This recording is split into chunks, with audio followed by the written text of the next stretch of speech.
mujizat. Ini dahsyat sekali. Dan hari ini di minggu ketiga, ini tidak terasa minggu ketiga ya. Minggu depan minggu terakhir ya, bulan Mei. Minggu ketiga kita akan baca tema bersama-sama 23 erat dengan Roh Kudus. Sekali lagi 23 erat dengan Roh Kudus. Saya ajak berdiri. Kita akan buka firman Tuhan dari kitab Kisah Para Rasul. Saya akan baca untuk ayatnya yang pertama, yang keempat. Bapak Ibu Saudara membalas saya di ayatnya yang kelima dan seterusnya sampai ayatnya yang ke-12. Kisah Para Rasul pasal 16 ayat 4 sampai 12. Firman Tuhan berbunyi demikian. Paulus menyeberang ke Makedonia. Dalam perjalanan keliling dari kota ke kota, Paulus dan Silas menyampaikan keputusan-keputusan yang diambil para rasul dan para penatua di Yerusalem dengan pesan supaya jemaat-jemaat menurutinya. Demikianlah jemaat-jemaat diteguhkan dalam iman, dan makin lama makin bertambah di satu hati. Mereka melintasi tanah Frigia dan tanah Galatia karena Roh Kudus mencegah mereka untuk memberitakan Injil di Asia. Dan setibanya di Misia, mereka mencoba masuk ke daerah Bithnia, tetapi Roh Yesus tidak mengizinkan mereka. Setelah melintasi Misia, mereka sampai di Troas. Pada malam harinya tampaklah oleh Paulus suatu penglihatan. Ada seorang berdiri di situ dan berseru kepadanya, katanya, menyeberanglah kemari dan tolonglah kami. Setelah Paulus melihat penglihatan itu, berangkatlah ke Makedonia. Karena dari penglihatan itu kami menaruh kesimpulan bahwa Allah telah memanggil kami untuk memberitakan Injil kepada orang-orang di sana. Lalu kami bertolak dari Troas dan langsung berlayar ke Samotrake. Dan keesokan harinya tibalah kami di Neapolis. Dari situ kami ke Filipi, kota pertama di bagian Makedonia ini, suatu kota perantauan orang Roma. Di kota ini kami tinggal beberapa hari. Amin, puji nama Tuhan. Silakan duduk kembali. Haleluya. Dan minggu ini kita akan merenungkan bagaimana kita berhubungan baik dengan Allah Roh Kudus. Bapak Ibu Saudara yang dikasihi Tuhan, dalam kekristenan itu ada keyakinan, ada sering kita mendengar kata Tritunggal. Tritunggal itu Allah Bapa, Allah Anak, Allah Roh Kudus. Nah, ketika langit diciptakan, kita panggil Dia Bapa. Ketika kita diselamatkan, kita panggil Dia Yesus Kristus. Tetapi ketika kita berjalan ke gerbang surga, nah ini menarik, ada Allah Roh Kudus. Nah, saya senang sekali ketika Tuhan Yesus berkata, ketika terangkat ke surga, Dia berkata, saya akan mengirimkan Allos Parakletos. Nah, siapa Allos Parakletos itu? Dia adalah pribadi Allah yang ketiga. Jadi kalau ketika Yesus ada di dunia, Dia dipanggil ke Britania, Dia harus jalan, ya kan, dia ke Yerusalem secara tubuh karena tubuh manusia. Tetapi setelah Yesus kembali ke surga, yang ada Allah Roh Kudus yang kemahaannya kembali sama seperti Allah Bapa, hadir di mana-mana. Orang Afrika berkata Jesus, orang Toraja berkata Puang, ya kan, hadir. Orang baru berkata my God, my Lord, hadir. Tidak sekali. Nah, karena itu kita mau pagi hari ini belajar tema yang menurut saya tema ini sangat-sangat indah sekali. Karena Bapak Ibu Saudara dan saya, Alkitab mengajarkan kita sebuah pengajaran yang jarang kita praktekkan. Saya senang sekali kesaksian dan saya diberkati dengan kesaksian karena tidak biasanya saya jarang mendengar kesaksian yang jujur. Ya, kesaksian yang jujur itu artinya bicara apa adanya. Ya bertengkar, berkelahi, jarang. Saya dengar ya puji Tuhan dapat rumah, sudah panen baik, segala yang baik di gereja Tuhan. Tahu begitu sering nggak? Sekali di Jawa juga begitu. Nah, terus saya bilang sama orang-orang, aduh kalau menghampiri Tuhan, kalau kesaksian ceritakan. Itu sebenarnya kita sedang memenangkan sebuah pertarungan ego di hadapan Allah, memenangkan segala dan mengakui bahwa ya Tuhan itu saya ini terbatas dan Tuhan tidak terbatas. Kita sampaikan ini kadang-kadang banyak orang berpikir bahwa ketika kita bicara seperti ini nggak ada orang, itu di hadapan surga dan bumi. Oh, ini menarik. Dan Alkitab berbicara hal-hal yang menakjubkan bahwa ketika kita menyaksikan kasih setia Tuhan, maka Allah akan menyatakan pertolongannya, pemulihannya, bahkan kekuatan baru. Terlintas tadi sempat saya dengar itu, saya jadi ingat. Aku bilang ternyata tidak penderitanya saja yang jumpalitan. Ya, worship leadernya juga tuh. Bapak adalah worship leader saya yang pertama di sini, jumpalitan juga. Gitu. Jadi saya berpikir, wah ini Tuhan nih melatih luar biasa. Tetapi saya sekali lagi mendengar ada cinta dalam kesaksian, cinta dan pengenalan. Bapak Ibu Saudara, orang itu akan sulit sekali mengasihi Tuhan kalau tidak berpengalaman. Orang akan sulit sekali melihat betapa baiknya Tuhan itu kalau tidak mengalami. Dan tentu Bapak Iren ini mengalami perjuangan yang tidak mudah, tetapi mayornya yang saya lihat di dalam adalah Tuhan menolong. Itu tidak mudah. Ya, rasa-rasanya pergi bekerja tapi nyawa terancam. Rasanya nggak usah lah gitu kan kalau sama daging ya. Tetapi kalau sampai kita selamat, nah ini yang seringkali yang kita lupa, itu karena kemurahan Tuhan. Ada hal yang baik. Nah, pagi hari ini kita akan kembali melihat ke dalam bagaimana Roh Kudus ini menuntun kita. Ketika saya mengajar itu kadang-kadang ada pertanyaan yang saya belum pernah pelajari. Dan saya berkata, Roh Kudus ingatkan saya. Ya, saya kadang-kadang jumpa dengan orang yang kadang-kadang minta ampun. Saya berkata, Roh Kudus mampukan saya. Roh Kudus berikan saya hikmat. Saya tidak pernah tahu Bapak Ibu Saudara yang dikasih Tuhan. Tiba-tiba disuruh dengan catatan bahwa kan sudah pendeta. Tidak gitu juga, pendeta juga perlu persiapan. Saya bilang saya perlu waktu. Dan saya berkata, Roh Kudus tolong saya dalam persiapan yang singkat. Roh Kudus mengambil alih dan memampukan setiap huruf kalimat perkataan yang keluar itu adalah kebenaran Allah. Nah ini menarik. Kita sebagai orang percaya seringkali memahami dan kita berkata Allah dahsyat, tetapi tidak pernah melibatkan Allah Roh Kudus. Jadi ketika orang sudah lahir baru dimateraikan, nah ada Roh Kudusnya.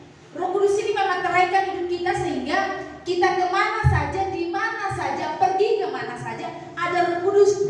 Jangan gitu loh. Ya diingatkan, ini bukan bicara nurani. Roh Kudus mengingatkan, ayo berdoa. Roh Kudus mengingatkan tidak boleh kita ke sana. Roh Kudus mengingatkan jangan. Roh Kudus berkata berhenti. Roh Kudus berkata pergi. Saya kadang-kadang unbelievable ya. Saya kadang-kadang pergi ke suatu tempat yang kadang-kadang saya juga nggak paham. Dan tapi saya pergi. Dan ketika Tuhan berkata di situ berdoa, saya berdoa. Kalau saya di situ dan Tuhan tidak bilang saya berdoa, saya tidak berdoa. Nah ini saya ingin jemaat menikmati ini sehingga kita bisa menjadi orang percaya yang kayaknya hidupnya ini indah sekali dalam waktu yang singkat. Saya ingin Bapak Ibu Saudara dan saya ketika kita berbicara erat dengan Roh Kudus ini, kita menemukan dalam pembacaan kita bahwa ini hamba-hamba Tuhan, ini adalah murid-murid Tuhan yang tentu dia rindu secara khusus gereja. Orang-orang percaya itu tidak hanya gini loh, tidak hanya beribadah, tetapi ini erat dengan Roh Kudus. Katakan sama-sama, 2, 3, erat dengan Roh Kudus. Nah, jadi erat dengan Roh Kudus ada banyak simbol, ada sekitar 8 simbol yang dijelaskan oleh Alkitab. Salah satunya itu adalah burung merpati, simbolnya ya. Dan di situ dijelaskan tentang bagaimana Roh Kudus hadir. Roh Kudus hadir ketika peneguhan Kristus sebagai manusia dibaptis ya kan? Roh Kudus hadir dalam bentuk suara. Nah, sekarang pertanyaannya adalah bagaimana waktu-waktu yang kita jalani hari ini, jangan besok, hari ini, kedepannya lagi sampai Tuhan datang itu kita erat hubungannya dengan Roh Kudus. Jadi yang pertama, Alkitab berkata sepakat dengan tim pelayanan. Kita baca sama-sama, 2, 3. Sepakat dengan tim pelayanan. Bapak Ibu Saudara yang dikasih Tuhan, ada Paulus dan Silas, dan mereka melayani Tuhan. Ada posisinya, ya, dijelaskan dengan keputusan Rasul Penatua. Jadi artinya yang pertama ini kita mau belajar bahwa melayani Tuhan kita tidak bisa memulai dengan seorang diri. Kita perlu sepakat mau dibawa kemana. Contoh gereja kita di sini, mau dibawa di mana gereja kita. Tidak sekedar hadir labelnya GBI, tetapi kita pengen di tempat ini, kerinduan saya sebagai pendeta, sebagai hamba Tuhan adalah ada orang-orang yang gila-gilaan, ada orang-orang yang habis-habisan cintanya kepada Tuhan. Bukan cinta kepada pendeta, cinta kepada Tuhan. Dan saya rindu sekali bahwa setiap orang yang rohnya mati selama ini, yang hanya sekedar ke gereja tapi di sana dia tidur, di gereja tapi hidupnya ya begitulah. Saya rindu sekali bahwa ada api yang membakar itu, ada hal yang menakjubkan itu muncul dalam kehidupan orang percaya. Dan tentu Bapak Ibu Saudara, kalau kita berbicara kita sepakat dalam tim pelayanan, kalau kita boleh jujur nih ya, dari mimbar ini sama berkata, seringkali mimbar sering menjadi rebutan. Ada pelayan itu yang berkata, oh ibu udah undang si A, ibu nggak undang si B. Saya bilang itu jemaat yang saya layani, jemaat yang dipercaya Tuhan. Saya kasih makanan yang saya siapkan. Kalau saya undang si B, mungkin dalam momen-momen saja, mungkin Natal, mungkin Paskah. Tapi jemaat saya harus kasih makan sehingga porsinya sama dengan pendeta. Jangan pendeta kenyang, jemaat kurus, malah berair matanya, kan gawat. Dan gimana semuanya sehat? Amin. Gimana semuanya bersinar? Nah, karena itu Alkitab ini Bapak Ibu Saudara, seringkali dalam pelayanan itu memang muncul agenda-agenda kita pribadi, dan tentu itu tidak bisa dipungkiri. Kita dengan jujur bahwa apalagi gereja-gereja pemulihan seperti ini tantangannya besar sekali, ya. Dia ingin sebagai. Nah, tetapi Alkitab mau berkata bahwa di tempat ini saya mengajak semua orang pelayanan, karena saya berpikir bahwa orang-orang itu akan berproses dengan Tuhan. Saudara latihan, saudara akan diuji, dibersihkan, dipangkas sama Tuhan. Mudah melayani. Dari mimbar ini saya berkata tidak mudah. Mudah sih, hanya persembahan biasa. Tunggu dulu, tunggulah nanti bawa persembahan akan ada ujiannya di rumah tangga. Ada apa? Berdoa. Mudah nggak berdoa? Enggak. Nanti tunggu, akan ada ujiannya. Oh, berarti nakut-nakutin Ibu Desi? Tidak. Jadi Tuhan itu ingin kita itu melayani dengan kemurnian. Ada amin? Kita ambil bagian yang kita bisa. Jadi beberapa waktu ini kita cukup spektakuler ya, pelayanan, perjuangan. Saya lihat Bapak Setia sama Bapak siapa? Pak Baharudin, masing-masing satu. Saya dengan Mama Ira dengan tas, ya, dan melayani kesana kemari dengan perjuangan sampai ke kuburan dengan perjuangan, kembali dari sana bertali-tali. Dan menurut saya itu jangan ada yang berkata, oh Bu Disti, Ibu kenapa mau melayani cuma satu keluarga? Saya bilang keluarga itu miliknya Tuhan dan Tuhan percaya. Saya pengen mereka mengalami cinta Tuhan, kasih sayang Tuhan dengan apa? Melayani. Saya melatih Indo, tapi Indo ini up and down anaknya, yaitu yang anaknya yang up and down. Semelatih dia tahan banting berdoa. Tapi sudah 2 minggu nggak datang, ya. Nah, jadi Bapak Ibu Saudara, Allah dahsyat, amin. Dan ketika surga mempercayakan kita menjadi satu bagian pelayanan, kita rindu di dalam pelayanan yang kita bangun. Saya mau kita mendasarinya dengan benar. Kita dasari dengan hubungan yang indah dengan Roh Kudus. Hubungan saudara, bernyanyi kepada Tuhan tidak bisa dilakukan kalau kita dangkal dengan Roh Kudus. Kita gersang di sini menyanyi itu, kita nyanyi kayak satu kali aja udah capek. Karena di sini gersang. Kita memberi kepada Tuhan, kita hitung-hitungan, nanti aku memberi, aku nanti. Ya di sini, karena di sini gersang. Kita melakukan apapun itu di pelataran Tuhan, itu akan menjadi gersang jika kita tidak bangun hubungan yang indah dengan Roh Kudus. Nah, karena itu minggu ini saudara dan saya diajak firman Tuhan kemanapun, ya seperti teks yang disampaikan, Bapak Ibu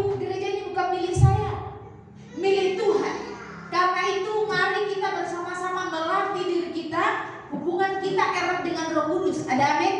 Kita latih diri kita sepakat.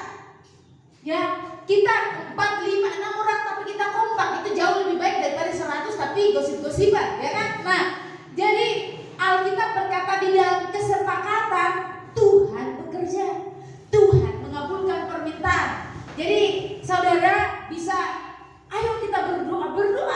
Orang gak ada yang lihat tapi kita berdoa. Ayo kita memuji. Oh gak ada yang kita memuji. Kita datang. Maksud saya pengen kita mau mempraktekkan ini dan bagian ini terjadi di gereja kita. Karena selama ini mungkin kita melihat bahwa Tuhan itu tidak berkarya di gereja. Bukan Tuhan tidak bekerja. Saya memikirkan kemungkinan kita menghampiri Tuhan juga. Memikirkan manusianya asli di parai bisa aja begitu kan? Nah, tetapi Alkitab mengajak kita pagi hari ini, ayo kita sepakat supaya ada mujizat, ada pertolongan, ada hal yang baik terjadi, Tuhan kerjakan. Ada amin? Di minggu kita mengunjungi Priska, berdoa bersama. Kebersamaan itu Alkitab berkata di situ ketika kita berdoa, Tuhan mendengar dan menjawab doa kita. Itu yang pertama. Bagaimana erat bagaimana saudara dan saya erat dengan Roh Kudus? Kita sepakat dengan tim. Tentu kalau saya marah-marah, kita tidak akan sepakat. Roh Kudus berkarya tetapi tidak maksimal karena kita sebagai bejana tidak siap. Nah, kemudian yang kedua kita katakan sama-sama 2, 3. Peka dengan tuntunan Tuhan. 2, 3. Peka dengan tuntunan Tuhan. Nah, ketika kita baca bahwa Paulus dan Silas mau memberitakan Injil, agak ini menarik. Nah ini dia. Roh Kudus bilang, jangan pergi ke sana. Jangan ke sana. Dan bagian ini adalah bagian yang sangat indah. Bagian ini adalah bagian yang harus kita latih bersama. Yang namanya kepekaan. Kita berdoa, kita mungkin belum bisa. Tetapi ketika saudara di rumah berdoa, Roh Kudus mampukan saya, ingatkan saya. Roh Kudus, saya tidak paham. Roh Kudus bawa saya. Roh Kudus, kita 4 orang dan kadang-kadang saya duduk dan saya berkata, Tuhan berdoa enggak saya? Roh Kudus berdoa.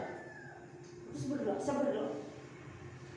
Saya ke tempat seseorang, Roh Kudus ingatkan. Sudah itu sedang saya berdoa baru, oh ya, kami gini.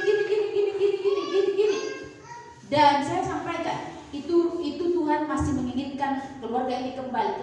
Saya nggak tahu masalahnya sedalam itu, tetapi satu hal yang saya tahu, Tuhan mampu memulihkan. Itu yang saya alami. Kemudian saya ke keluarga saya juga.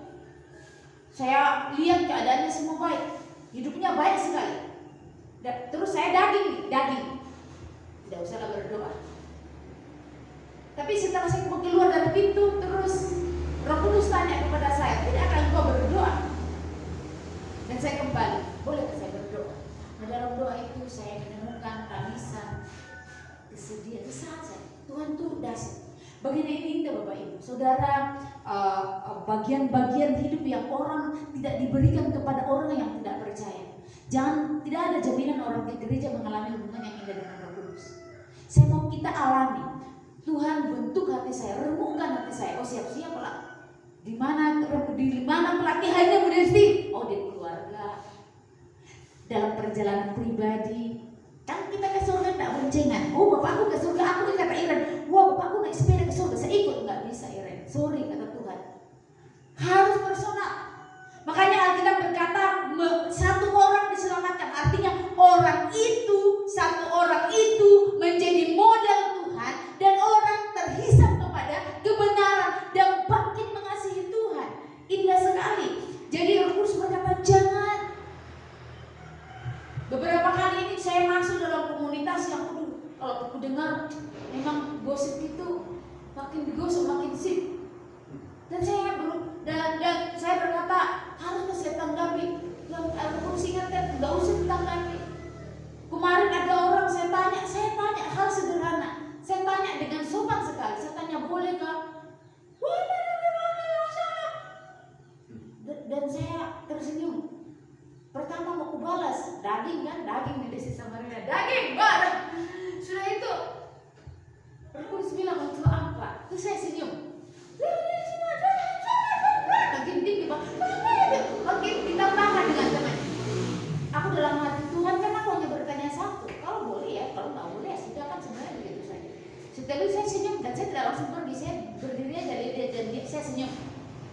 saya, dia langsung diam. Kalau diam saya pulang, saya tidak tegur, saya hanya senang. Tidak mudah Bapak Ibu. Di sekeliling kita banyak proses, ya, dan banyak hal yang menawan hati kita. Tentu dalam hidup yang kita jalani, kita ini maksudnya begini, kita seringkali membangun nilai diri itu dengan budaya, dengan keberadaan, dengan peradaban. Tapi saudara, ketika saudara dan saya berjumpa dengan Tuhan, itu tidak berguna loh. Karena sejatinya beberapa kali saya melayani, beberapa kali saya terlibat, beberapa kali, pada akhirnya nggak ada orang yang bisa dia bawa. Saya senang sekali percakapan yang indah dengan almarhum papanya, neneknya Sipia, Bapak Sipia. Saya berkata, saya pengen, ya, saya sampaikan sebuah candaan. Saya berkata, saya ingin tetap ganteng, kembali ke surga nanti dengan tetap ganteng dan bahagia. Nah, malah mubang nak, kayak gitu katakan saya. Wah, luar biasa. Kami agak, ya, cukup sekitar 20 canda habis-habisan terus pulang. Dan pada akhirnya saya mendengar kabar, tetapi bagi saya bukan itu yang penting. Karena kalau kita sudah bicara udah budaya, kita kembalikan ke budaya. Tapi yang urgent adalah datang kepada Tuhan. Itu dia. Saya yakin nanti kalau kembali puji trompet Allah, Alkitab berkata kita berjumpa di awan-awan. Nah, ini orang percaya. Jangan sampai saudara tidak ada di sana. Nah, ini masalah besar. Nah, bagian ini, ayo kita ke rumah, kembali ke rumah, dan kita berkata, Roh Kudus bentuk hati saya, Roh Kudus bentuk hati saya, lembutkan hati saya. Kita berdoa supaya Tuhan tuntun, karena kadang-kadang Tuhan punya rencana yang lain. Jadi kalau kita membaca teks, Tuhan itu memberikan, kenapa ditahan? Karena ada pengajaran tentang orang-orang Makedonia yang harusnya ini lebih penting disuruh ke sana. Ini menarik ya. Jadi saya mau kasih tahu yang jarang kita perhatikan. Kita tidak pernah berjumpa orang itu kebetulan. Amin. Kita tidak pernah bicara dengan orang itu kebetulan. Kalau kebetulan semua orang mau bicara dengan kita. Tidak kebetulan. Nah, karena itu ada kesempatan Alkitab berkata bahwa kita diperlukan, kita melibatkan diri untuk peka dengan suara Tuhan. Kadang-kadang kita lihat orang, ya, saya bicara dengan anggota DPRD, saya berpikir dia tidak butuh Tuhan. Tapi ketika saya ngobrol dalam sekian detik, saya sampaikan bahwa Bapak jangan sampai di dalam kemasyuran, Bapak tidak dicatat di surga. Maksudnya apa? Saya ini anggota gereja, saya ini majelis, saya ini. Saya bilang itu kan, itu kuantitas, itu bukan kualitas. Nah, jangan sampai itu kuantitas. Kelihatan sama orang dahsyat, sama Tuhan tidak, gelap. Terus dia bilang maksudnya bagaimana? Nah, jadi kekasih Tuhan, Allah itu memanggil Paulus, Silas untuk memberitakan Injil, ya. Dan kembali lagi bahwa kepekaan, ya, hubungan dekat dengan Rohnya. Jadi minggu ini Tuhan, bahwa kami mengenalmu. Cuma satu kata, bahwa kami mengenalmu Roh Kudus. Itu aja minggu ini. Tuhan, bahwa kami mengenalmu. Nanti kita akan dibersihkan, kita akan dituntun, kita akan diajar, kita akan dididik. Aduh, saya tidak bisa berdoa. Roh Kudus tuntun saya. Nanti kita bisa berdoa. Karena kita berkata Roh Kuduslah yang menuntun kita bisa bicara dalam seluruh kebenaran. Kan kita tidak tahu mau ngomong apa nih kan. Kadang-kadang kita pikirkan tidak benar, nanti Roh Kudus menuntun kita. Tidak ada orang yang tidak bisa berdoa. Pasti bisa karena ada karya Roh Kudus. Nah, jadi Bapak Ibu Saudara yang dikasih Tuhan, ada tuntunan Tuhan, ada karya Tuhan yang dinyatakan bagi orang yang dekat dengan Dia. Jadi itu terjadi kalau kita dekat. Nah, kemudian yang ketiga, kita baca sama-sama 2-3. Taat kepada kehendak Tuhan. Jadi sekali lagi Roh Kudus bilang jangan ke Asia, ya kan ya? Dan mereka berubah, mereka tidak ke sana karena mereka taat kepada kehendak Tuhan. Bapak Ibu Saudara, ini menurut saya bagian 3 ini adalah bagian yang genting. Maksudnya bagaimana? Dalam hidup yang kita jalani, setelah kita membaca firman Tuhan, Alkitab cuma minta kita taat. Amin. Tapi gampang nggak? Nggak gampang. Contoh hari Minggu, orang taat nggak beribadah? Tidak. Hari Minggu itu untuk apa kita beribadah? Dalam bahasa Ibrani itu perintah Tuhan, diperintahkan. Saya, saudara diperintahkan Tuhan beribadah. Ini bukan keinginan manusia, ini bukan keinginan GBI. Ini kita diperintahkan Tuhan beribadah. Nah, kalau kita tidak beribadah, berarti kita bisa mengatur hidup kita, bukan Tuhan yang mengatur hidup saudara dan saya. Nah, karena itu Alkitab mau mengajak kita menjalani, Alkitab mau berkata bahwa diperlukan ketaatan di dalam menjalani dan kepekaan di dalam memutuskan hal-hal yang berkaitan dengan agenda pribadi surga. Amin. Agenda pribadi Tuhan bahwa saudara dan saya dalam keadaan baik. Saudara dikuatkan, diteguhkan, dimatangkan untuk semakin indah berjalan ke gerbang surga. Tidak ada orang yang tidak akan meninggal. Nah, itu dia. Nah, Roh Kudus hadir menuntun kita. Kadang-kadang kita terjungkal, putus asa, Roh Kudus hadir menguatkan kita. Kadang-kadang kita putus asa, Roh Kudus hadir dan mengingatkan kita, pujilah Tuhan hai jiwaku. Kadang-kadang kita di tengah kesunyian, kadang-kadang kita pikirannya kalut, kadang-kadang ada banyak yang muncul. Taruh itu. Kadang-kadang saya senang sekali dengan cara surga. Jika kita sedih, Tuhan bilang bergembiralah karena Tuhan.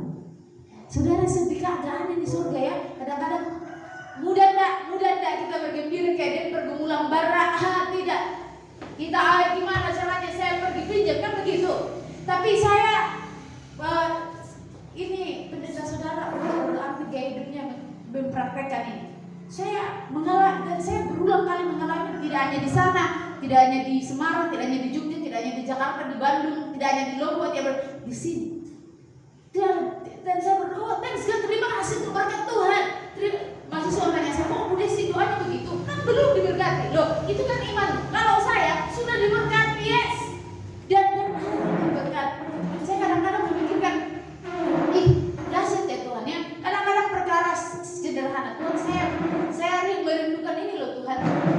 Tiba-tiba berkasih dengan caranya yang ajaib, dengan caranya. Nah, Bapak Ibu Saudara yang dikasih Tuhan, bagian yang saya khotbahkan pagi hari ini, bagian yang akan merubah perjalanan kita jauh lebih tenang, jauh lebih. Ada masalah, yes, ada pasti masalah. Kalau nggak ada masalah bukan hidup namanya. Hanya orang mati yang nggak punya masalah. Saudara mau kata-katain orang mati, nggak akan bangkit dia apa-apa, enggak.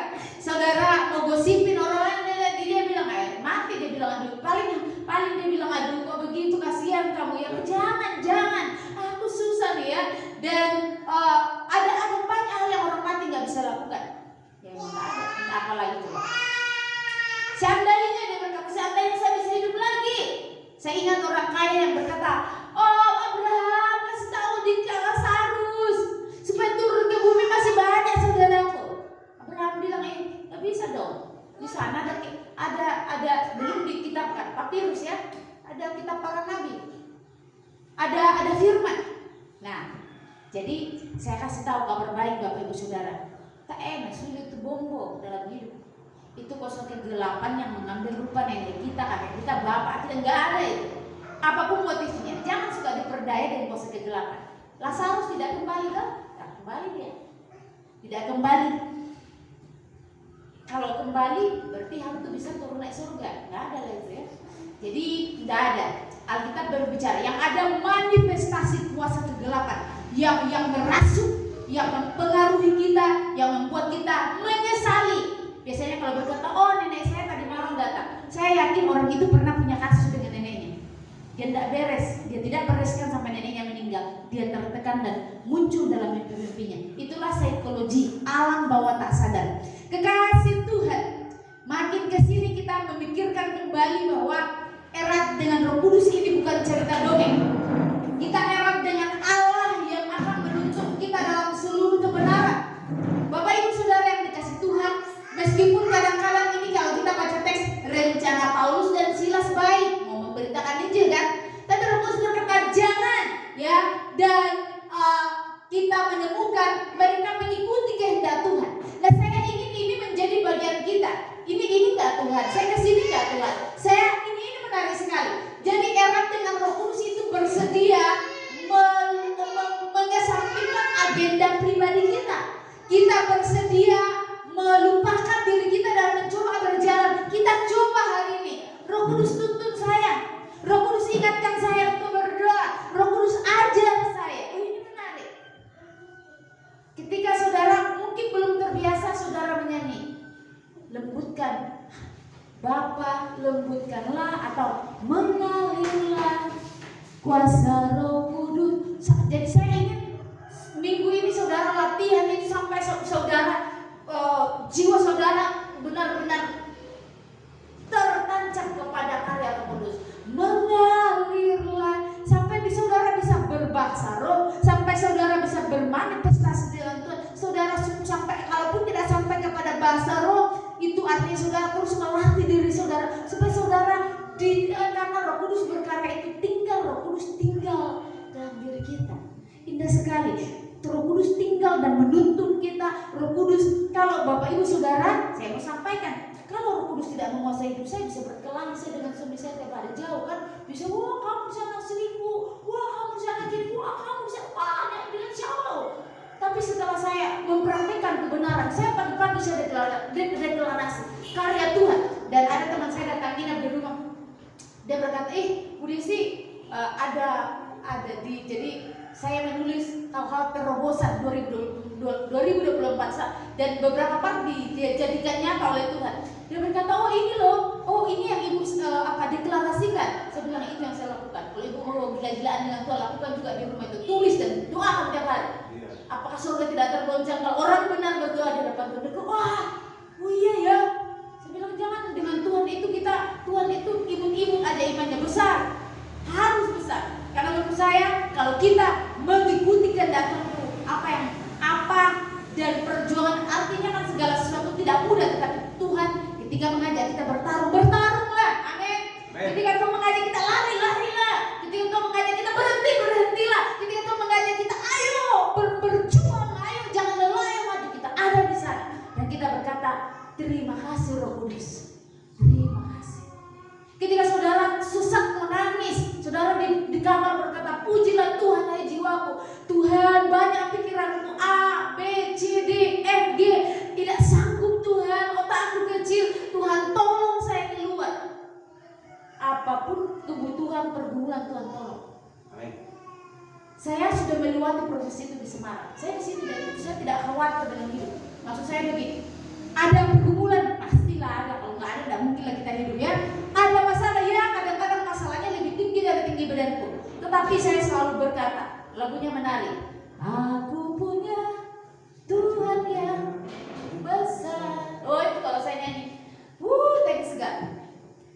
Jadi salah satu lagu favorit saya itu yang saya jadikan iringan iklan ibadah kita, ibadah raya hari ini. Itu lagu favorit saya. Saya selalu melihat kepada kebesaran Tuhan. Saya tidak pernah melihat bahwa Tuhan kecil di hidup saya. Tuhan besar. Dan Tuhan besar itu biarkan saya mengalaminya. Dan saya rindu jemaat mengalaminya. Ada amin? Kita mulai dengan ayo Roh Kudus tuntun kami, bawa kami, tenangkan jiwa kami. Dan saudara akan menikmati yang namanya indahnya persekutuan yang indah dengan Tuhan. Jangan ibadah terus kita rasanya pulang tetap mengantuk. Bangun manusia roh kita, memuji dengan segenap hati. Saya pengen 4 orang, tapi saya ingat melayani saya di Jogja. Saya itu melayani orang-orang pinggiran, masih ada sampai sekarang. Kali Code, orang-orang yang menengah ke bawah, orang-orang yang secara ekonomi sulit sekali, yang nggak bisa baca. Tapi kalau ibadah tuh gitu sampai kadang-kadang saya begini, wah Mbah, kok ngalah gitu. Kalau menyanyi tidak ada begininya. Lagu panjang gitu nggak bisa baca. Tapi kalau puji Tuhan, tidak belajar dieja dalam itu. Tapi saya melihat kalau kami menyembah hadirat Tuhan itu sampai kita nggak mau amin. Dan saya ingat itu saya mulai ibadahnya dan saya berkata kita ibadah ya jam 4 mereka datang, jam 3 sudah datang 1 jam lebih awal. Ibadah itu 1 jam, jemaat selalu datang duluan. Dan biasanya di Jogja itu di Semarang bisa praktekin di gereja, orang datang masuk di gereja dan sujud di kursi-kursi, mereka datang mempersiapkan diri dan sujud berdoa kepada Tuhan, masuk ke rumah Tuhan itu dengan sujud. Tentu ini hal yang sangat mengagumkan dan itu tidak bisa kita lakukan kalau kita tidak pernah terkoneksi dengan Roh Kudus. Saya berharap minggu ini kita mengalami cinta dan kasih sayang Tuhan. Minggu ini kita berkata Roh Kudus, bawa saya berpengalaman. Saudara tiba-tiba berdoa nangis-nangis gompai itu bukan karena kita cengeng, tidak. Tiba-tiba saudara berkata terima kasih Tuhan dan menetes air mata itu bukan karena kita hebat, tidak, tapi karena cinta yang indah itu ada dalam hidup kita. Di jama kuasa Tuhan, dan kita ini rasa-rasanya ini hidup banyak masalahnya, tapi seperti kita tidak punya masalah. Jangan bilang saya pendeta tidak ada masalah. Kadang-kadang lebih tinggi dari tinggi badanku. Dan ada banyak pertarungan yang terjadi. Tapi seperti yang saudara dan saya lihat, saya pantang menyerah. Dan saya berkata, selagi Tuhan kasih hidup, akan ada banyak hal yang menakjubkan yang Tuhan sediakan jika saudara dan saya mau dibawa Tuhan kepada kehendaknya. Ada amin? Amin. Puji nama Tuhan, mari kita tunduk kepala. Minggu ketiga bulan Mei ini Tuhan, kami beruntung dan kami bersyukur kami masih di hadapan Tuhan. Kami sudah mendengarkan isi hatimu, bagaimana kami belajar dari Paulus dan Silas dalam melayani Tuhan. Mereka sepakat Tuhan, mereka berjuang, bahkan mereka mengesampingkan rencana pribadinya dan mengikuti kehendak. Kami jujur seringkali kami tumbang karena kami lebih mementingkan kehendak kami. Tapi kami berdoa Tuhan pagi hari ini, Roh Kudus-Mu memantaraikan firman-Mu dan menuntun kami semua yang hadir untuk mempraktekannya, berjalan dalam kemenangan, berjalan dalam pertarungan hidup, berjalan di dalam perjuangan yang tidak kenal lelah, merendah karya, menjalani hari, menemukan makna dengan Sang Pencipta. Terima kasih Tuhan. Haleluya bagi Engkau, dalam Kristus yang hidup kami berdoa. Amin. Kembalikan kepada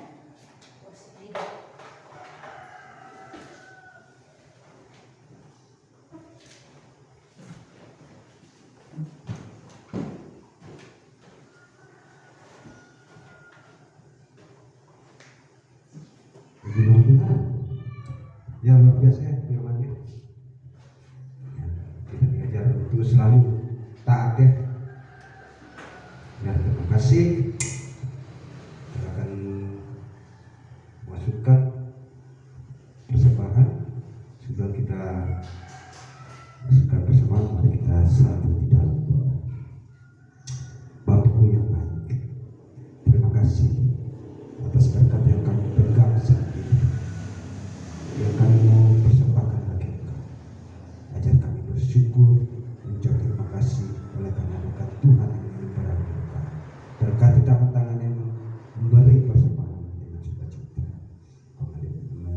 kembalikan dengan penuh sukacita dan sejahtera. Berkati mereka dalam pekerjaannya, berkati dalam beternak, petani, apapun yang kami lakukan.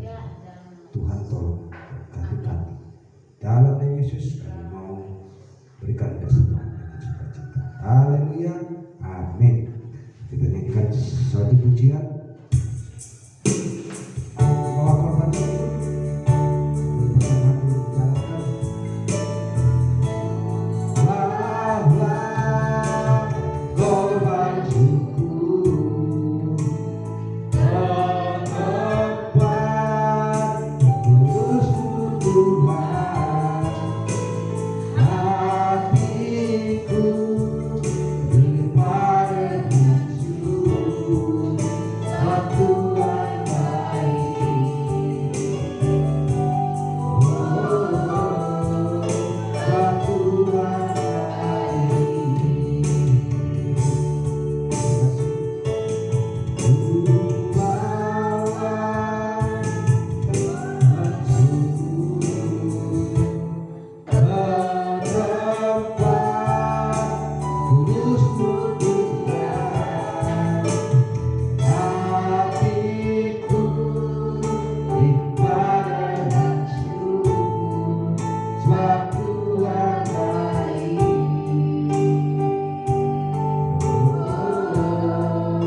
hari Senin. Oh, Selasa ya.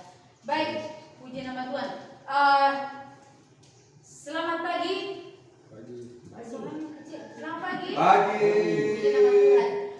Sekali lagi gereja GBI MPI Rumah Mujizat Ulu Salu mengucapkan terima kasih kepada Bapak Iren yang sudah sebelum sampai sini ditanya Pak Gembala boleh saya pimpin pujian 2 kali. Seharusnya ada Pak Gerson ya. Yes. Tapi itu out of the box, artinya tidak terprediksi, tidak bisa hadir. Tetapi puji Tuhan, terima kasih sudah memimpin pujian dengan luar biasa. 2 kali pelayanan dan Tuhan Yesus memberkati perjuangannya dan kerinduannya terhadap gereja untuk terus membantu. Puji nama Tuhan. Nah, yang kedua, kita akan ibadah terakhir yaitu di bulan Mei. Aduh, sudah ibadah terakhir ya. Bawa pulang setelah itu bulan berikutnya sudah ganti bulan ya. Nah, jadi tanggal 25 Mei tetap jam 8 pagi kita sudah mendoakan anak-anak, kita terus berdoa. Saya sudah hubungi mahasiswa nih, tapi masih perjuangan, tetap saya tidak kenal menyerah. Saya tetap ajak apapun yang terjadi, saya ajak. Saya berdoa banyak mahasiswa baru tahun ini sehingga ada yang bisa membantu melayani. Dan kita doakan ada gurunya ya. Saya juga merindukan ada pemuridan, tapi karena saudara keadaannya belum kondusif, jadi belum juga dijalankan. Saya tidak tahu rencana Tuhan, tetap saya doakan juga. Kita doakan bersama-sama. Kita sudah berdoa untuk ada pemain musik supaya saya juga jangan saya saja yang terlihat, ya kan ya. LCD kita kalau bagus dia akan jauh lebih bagus. Nanti kalau dia sudah kita ganti, kita besarkan ini itu di sebelah bawah. Ya. Terima kasih ya, ada sumbangan. Ayamnya sudah ditangkap belum? Jadi pembelinya sudah bertanya-tanya, oh ini aneh ya, ini ayam saya beli sepotong, mau potong hari ini nggak datang. Lalu saya bilang sabar Bu. Ya, jadi yang beli adalah pendeta, teman saya, istrinya adalah pendeta kami di IAKN yang membeli, dan puji Tuhan dia beli dengan harga yang besar, pantasnya setelah itu ya. Saya tawarkan 125.000, tapi dia tawar balik, bolehkah saya beli 4 ekor 1 juta, dan saya terkejut. Wah, saya berkata, saya iklankan ke beberapa dosen, semua menolak. Saya berkata mungkin tidak laku lagi, masih ada 2. Bilang, Bapak itulah pengharapan, maksudnya teman sejati saya, ini saya lagi berjuang di gereja, saya butuh ini. Katanya, fantastis. Saya berkata, ya saya beli 1 juta. Haleluya. Ada modal awal kita ya, untuk bisa persiapan ke depannya, punya alat. Nah, jadi itu dia. Sekali lagi Bapak Iren sekeluarga, terima kasih persembahan ayamnya sama Pak Manuel ya, sama Pak Baharudin. Masing-masing 2 ayam telah laku, dan telah laku itu artinya saya ini salah sejati yang bisa menjual ayam. Ayamnya laku. Puji nama Tuhan. Terima kasih untuk persembahannya kepada gereja, dan sekali lagi selamat beribadah kita semua jemaat yang tekun mengasihi Tuhan. Tuhan memberkati.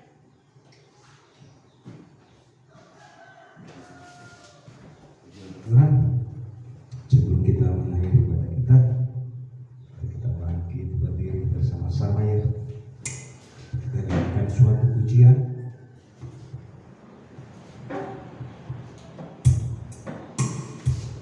Besar anugerah. Apa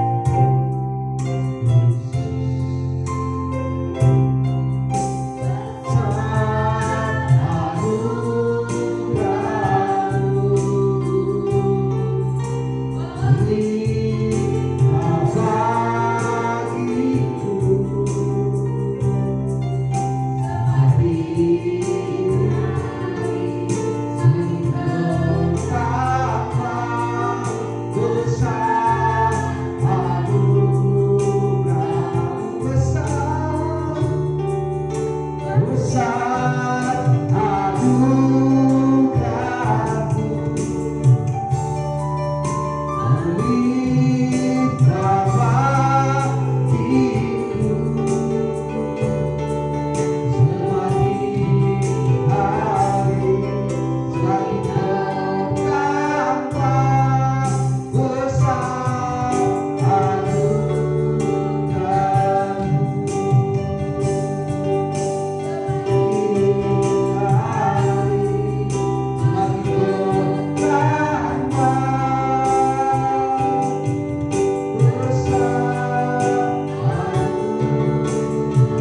berdiri di hadapan-Mu dan berdoa buat bangsa dan negara kami dari Sabang sampai Merauke. Kami berdoa seperti firman-Mu pagi hari ini, ada pemberitaan Injil yang menyapu bersih negara kami, bahkan Eropa, bahkan Afrika, bahkan Antartika. Kami berdoa firman Tuhan diperdengarkan di seluruh dunia dalam nama Yesus. Dan bersama-sama Tuhan kami juga berdoa, berkati aparatur negara, mulai dari presiden, wakil presiden, sampai kepada seluruh jajaran DPR, MPR, kepada RT, RW, bahkan di tempat yang paling kecil Tuhan berkati, sehingga ada keadilan, ada kebenaran. Engkau gulingkan, Engkau tumbangkan orang-orang yang menyimpang dari jalan-Mu, yang menempuh jalan-jalan yang sesat, yang memporak-porandakan rakyat karena kepentingan pribadi. Pagi hari ini kami bersama-sama deklarasikan, biarlah kiranya pemimpin-pemimpin kami memiliki roh yang takut akan Tuhan dalam nama Yesus. Dan bersama-sama Tuhan kami juga berdoa pagi hari ini untuk pemberitaan Injil di seluruh dunia. Biarlah kiranya firman-Mu yang diberitakan dalam berbagai media sosial, baik itu melalui penggalan firman, baik itu melalui pujian, baik itu melalui kesaksian, baik itu melalui firman Tuhan, menjamah banyak orang sehingga datang kepada Tuhan dalam nama Yesus. Dan pagi hari ini juga Tuhan kami berdoa bersama-sama mendoakan gereja Bethel Indonesia di pusat, di Palembang, di Jakarta, bahkan di seluruh Indonesia. Allah memberkati pemimpin kami menjadi pemimpin yang diurapi oleh Tuhan. Dan kami juga berdoa untuk seluruh jemaat bangkit mengasihi Tuhan. Berkati secara khusus gereja Bethel Indonesia MP Rumah Mujizat Ulu Salu di Rantai Talome berdiri Tuhan, jemaat-Mu berdiri gereja-Mu. Kami berdoa kerahkan jemaat Tuhan dari utara, timur, selatan,